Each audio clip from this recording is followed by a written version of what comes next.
Hi, Lee Phillips here. I've been doing this for a while, and I want to talk to you about basically what happens when the grantor, the guy who sets up the trust, dies. Principally, the trust then becomes irrevocable. It's a disregarded entity. The courts, the IRS, nobody pays any attention to it. But when the guy dies, instantly it becomes a different trust. It becomes an irrevocable trust.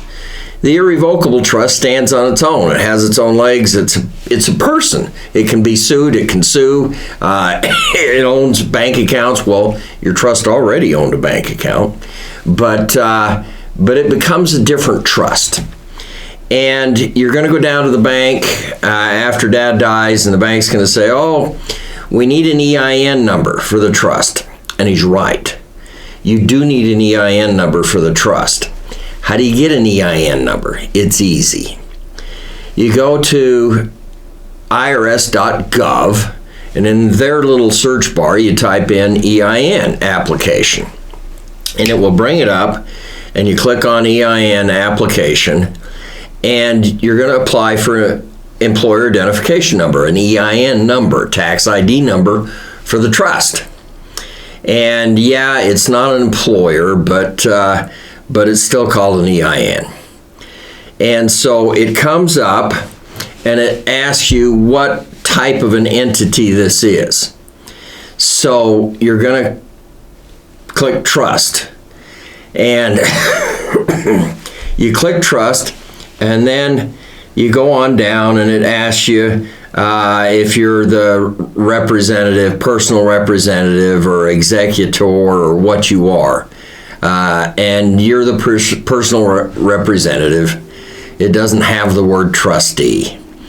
So you give your address and stuff, and it's actually, the first question is what's the address and stuff of the guy who died. May not be there because we're not doing an estate. So it's going to ask for information on the trust. That's the guy. The trust is the guy. So give the information on the trust. And then it's going to ask if you're the trustee, and you're going to say, yeah, I'm the manager. I don't even think it has the word trustee, but you're the administrator. You're the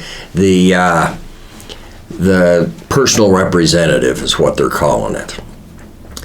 And so it's going to ask for your information. You give them your name, your address, and it's going to ask for your social security number. You're the bottom line. You're the dude. You guarantee all this crap. So they've got your social security number, and you're on the hook. Then it will ask, is this part of an estate?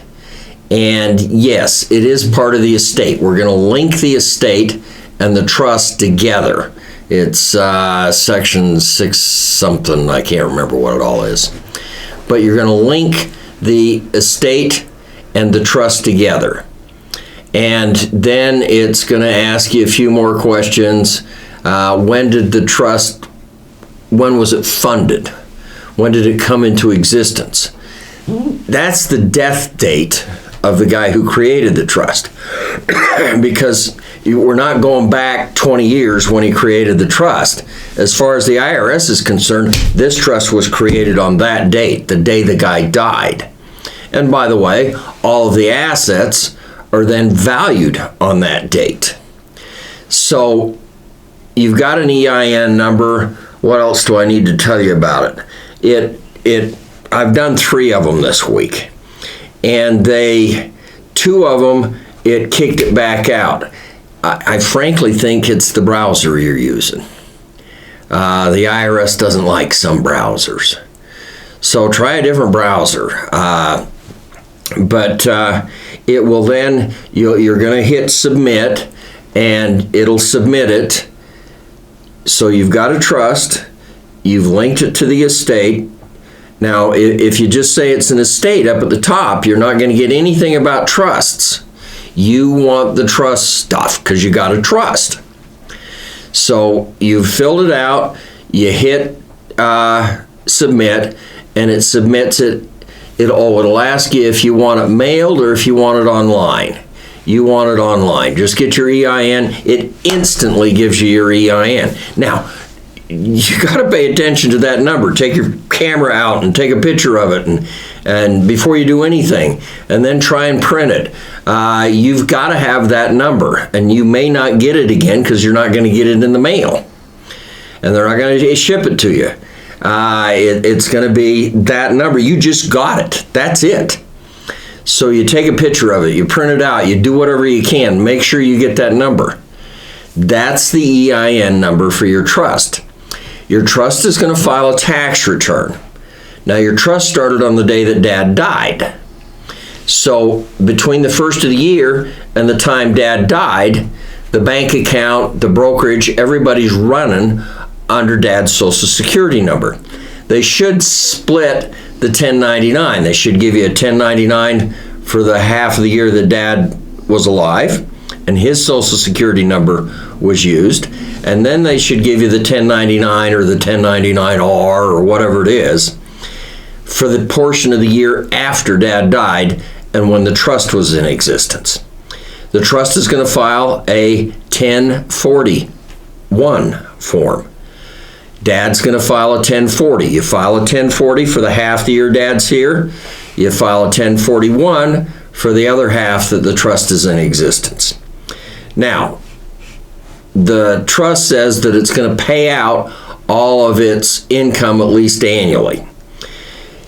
The trust, the assets that go into it, they're not income. They're assets of the trust. They were already there in your living trust. If you funded it, I hope you did, guys. And they're just transferring over to the irrevocable trust. So those are not income, but the bank account's going to give you a little bit of interest. If you've got a rental unit in it, it's going to pay you rents. So the trust is going to have income. You want to zero out that income every year. The trust pays zero taxes because it gets a deduction for everything that it puts out. Now, somebody may tell you, oh, you just leave the money in your trust and the trust pays the taxes. Yeah, the trust will pay the taxes. You got to make a ton of money, like $1 million before you hit the 37% tax bracket. The trust hits the 37% tax bracket this year at, $14,541. That's at 37%. So if you keep money in the trust that the trust has earned, not the assets that the trust got originally, but that the trust has earned, if you keep that money in the trust, it's going to pay a hellacious tax. So you're going to send it out to the beneficiaries. You're going to give them a K1. The 1041 will have a K1 associated with it. Now, you could just not pay any money out and still give the guys the K1. Technically, it's been paid out and it's been taxed. Issue enough money that the kids have enough money to pay the tax on it at least. So, by the way, don't distribute all the money right away because the trust has got to have money. It's got to take care of the house. We got to pay the water bill and the electric bill and the gas bill and stuff until the house is sold. We got to pay somebody to mow the lawn. There's a leak in the pipes. We got to pay the plumber. So the trust needs money. Don't send all the money out, but make sure that it's all paid out at least annually. So you've got an EIN number for the trust, and you're going to file the 1041 form for the portion of the year after Dad dies, and then for each year thereafter. I mean, if you've got rental units in the trust, it may be well worth keeping the rental units in the family, and the trust could own them for another 50 years. So this 1041 tax return could go on for a long time. If you pay all of the assets out of the trust, then you file a final 1041. Now, I said you had to file a 1040 up until Dad dies. You can file that anytime between Dad's death and the next April 15th. And you're going to check on there's a box on 1040. Is this the final return? You're going to check that box, and then Dad's Social Security number and stuff is basically dead with the IRS. So have fun getting your tax ID number, your EIN number for your trust, I've got a book out. It's an ebook. It's actually very good. It's called How to Use a Trust, and it goes through a lot of this sort of stuff for you. So pick it up, just click the link and get it, and don't forget to register, because we keep doing these every week or two, and you want to notice on when we put out a new one and what the topic is and that sort of stuff. And if you like us, love us, and like us, and click the up button and the down button, or whatever you do on, where is this? YouTube, I remember.